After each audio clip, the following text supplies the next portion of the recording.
30 வருஷமா தருதலையா சுத்திட்டு இருந்தவங்கள நம்ம தலையில கட்டி வச்சுட்டு கொண்டாட்டி வந்தா திருந்திடுவான்னு சொல்லிட்டு தெரியுதுங்க இந்த மாமியாருங்க.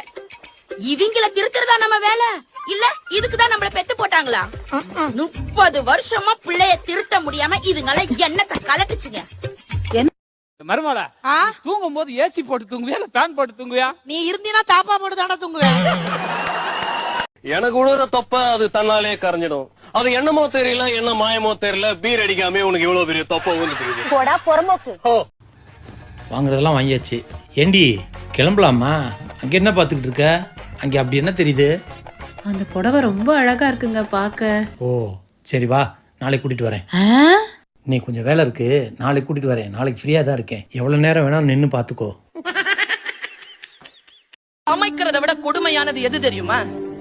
இது தெரியாம 30 வருஷமா குடும்பம் நடத்திட்டு இருக்கீங்க. நீங்க சமைக்கிறத விட கொடுமையானது என்ன சமைக்கிறதுங்கிறது சிந்திக்கிறது. போன வாரம் எங்க அண்ணன் கிட்ட கேட்டேன், என்ன செலவுக்கு காசு இல்லடா, ஒரு 1000 ரூபாய் இருந்தா கூடடா, அடுத்த வாரம் திருப்பி தந்துடுறேன்னு சொன்னேன்.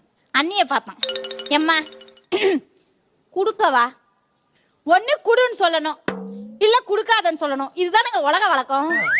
குடு குடு குடு குடு குடு குடு குடு குடுத்துதான்டா குடும்பத்தை நாசமாக்கி வச்சிருக்க. நாசமா போறவனே நீ குடு குடு குடு நீ குடு.